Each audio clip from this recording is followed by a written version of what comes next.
Okay, so we're diving into Song of Songs today, chapter 8 specifically.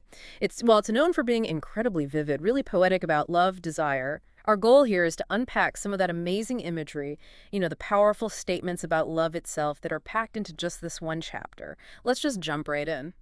Yeah, absolutely. And what hits you right away, I think, is this deep yearning for intimacy.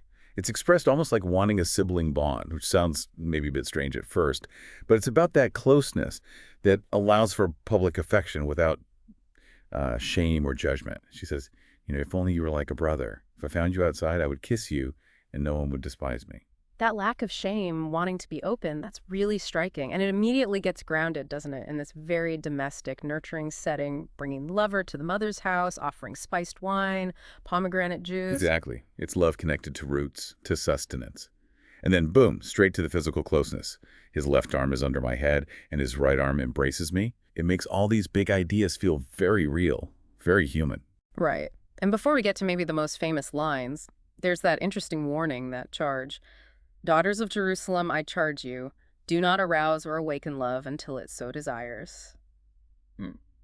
What's that telling us? About love's timing, maybe? I think that's exactly it. It suggests, that real love has its own rhythm. You can't force it. It's a call for patience, Yeah. maybe, recognizing that it has to happen organically when the time is right. Okay, that makes sense.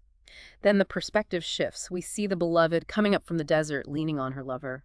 And that image immediately connects back to origins, right? The apple tree reference. Under the apple tree I roused you. There your mother conceived you. It feels like layers of history. Yes, it adds this depth. Their love isn't just a now thing. It's deeply tied to personal history, to place. It really rounds out the picture. And now we hit those lines, the ones you hear quoted all the time. The plea. Place me like a seal over your heart, like a seal on your arm. What's the core idea of being a seal? What does that mean here? Well, a seal back then was all about identity, wasn't it? And authority, permanence, something vital. So to be a seal on someone's heart or arm means being absolutely central, integral to their being, their actions. It's about belonging, fundamentally. Wow, and then the comparisons just explode. Love is as strong as death, its jealousy unyielding as the grave. That's linking love to the most absolute, inescapable forces we know. Precisely. It's saying love's hold, its tenacity, is on par with death itself. And that jealousy, it's not petty. It's more like the fierce protection of something absolutely vital. Fierce is right. It describes it burning like blazing fire, like a mighty flame. And crucially, many waters cannot quench love, rivers cannot wash it away. Basically, invincible. Its inner strength just overcomes anything external, doesn't matter how strong the opposition. It's this, well, unquenchable fire. And maybe the most direct statement about its value comes next. If one were to give all the wealth of his house for love, it would be utterly scorned.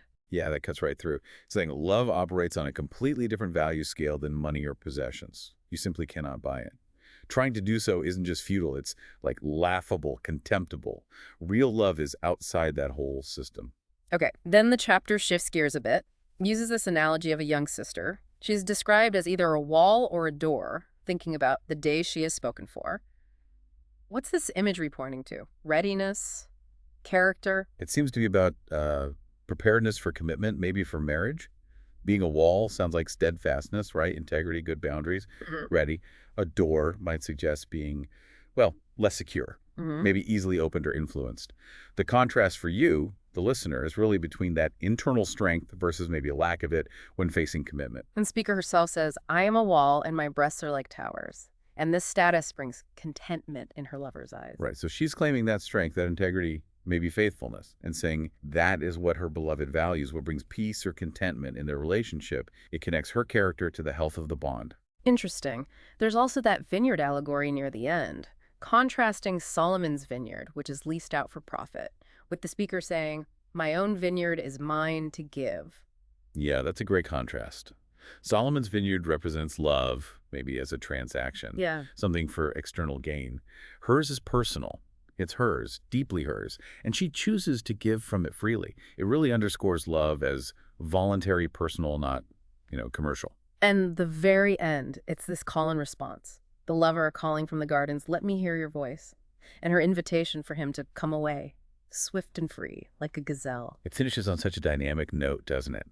shared energy, freedom, a call to keep moving forward together with grace. So for you listening, this chapter really emphasizes love's intensity, that yearning, its deep roots, its power like fire and death, its absolute pricelessness compared to wealth, and also its connection to personal integrity, to being like that wall, and the generosity of giving oneself freely, like with the vineyard. That contrast between love's infinite value and, well, the limited value of material things really stands out. Definitely. Maybe think about that image of the wall versus the door. What does that make you reflect on regarding, say, personal boundaries or readiness for commitment, or even how you value yourself within relationships?